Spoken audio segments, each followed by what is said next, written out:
Sampurasun para mitra, kalintang bingahna tiasa tepang deui dina acara Pani Ismanah di kanal YouTube YKB Bahasa Sunda.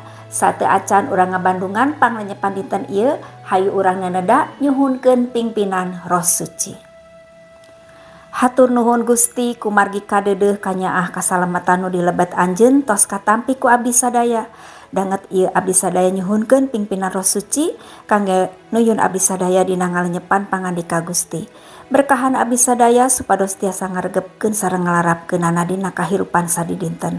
Dilebet nami Gusti Yesus Kristus. Amin. Para mitra, lenyepaneun urang dinten ieu dicuta tina buku renungan wasiat nu dijudulan Pinter Ngalarapkeun Pangandika Gusti. Dumasar kitab Yeremia pasal 28 ayat 8 dugi ka 23. Sareng nas nu janten puseur panglenyepan urang nyaeta ayat nu ka-8 anu unggelna kieu. Bohong wungkul panorahna teh, najan norahna mawa jenengan kami oge, kami mah henteu ngutus, kitu timbalan kami pangeran. Para mitra, kaceceubna Gusti ka tukang bohong digambarkeun ku pangandikana danget ieu. Sakitu deudeuhna kana bebeneran dugi ka Gusti mikagiruk ka nabi nu panorahna bohong. Panorahna eta tos macikeuh umat dugi ka umat balangah. Gusti bendu pisan dugi ka dua raja Yuda baris tiwas dieksekusi ku Raja Babul. Yeremia minangka nabina Gusti nu ngembarkeun panora sareng kabendu Gusti ka umat. Nanging bangsa Yuda sanes teu percanten wukul ka Nabi Yeremia, tapi oge ngahukum, nyerek sareng ngajebloskeun anjeunna ka panjara. Umat teu percanten kawartos nu dibewarakeun ku Nabi Yeremia.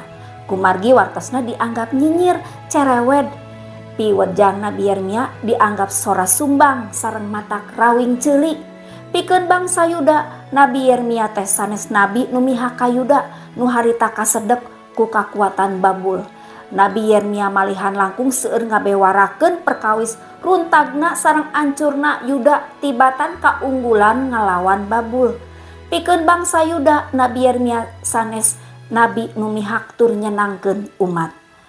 Para mitra, panyaur umat Kristen teh sanes mung janten saleh wungkul, nanging oge pinter dina ngaregepkeun sareng ngalarapkeun pangandika Gusti.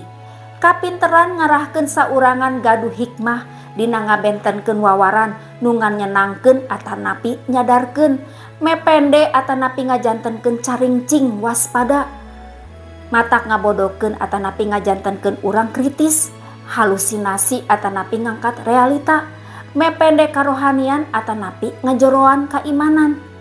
Pangandika Gusti sanes ngan sakadar sae kadanguna, nanging ngajejehkeun urang dina milampah sareng ngalarapkeun pangandika Gusti. Hayu urang ngadoa.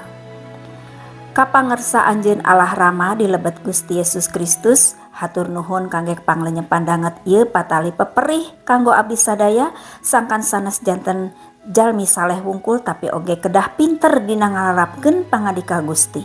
Pamugi guaran ieu janten berkah kangge abdi-abdi sadaya nu ngiatkeun iman abdi sadaya dina ngalakonan kahirupan sadidinten. Nyuhunkeun Roh Suci teu woleh ngauban abdi sadayana. Hatur nuhun Gusti, paneda sareng pangdoa ieu disambat sareng disuhunkeun dilebet asmaning Gusti Yesus Kristus. Amin. Para mitra, rupina sakitu anu kapihatur panglenyepan dinten ieu. Pamugi tiasa janten berkah kanggo urang sadayana. Ulah hilap subscribe, like sareng bagikeun kanu sanes. Margi ku hal kitu, para mitra tos ulu biung dina ngamasurkeun Injil kasalamatan sasarengan YKB. Gusti Yesus ngaberkahan. Cak heula.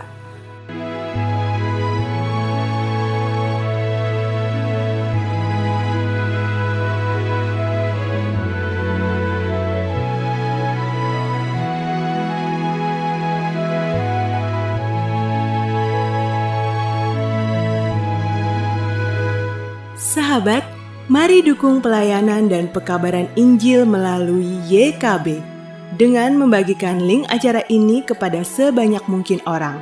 Dukungan juga dapat saudara lakukan dengan mentransfer dukungan finansial ke rekening BCA ke nomor 450 305 2990 450 305 2990 atas nama Yayasan Komunikasi Bersama.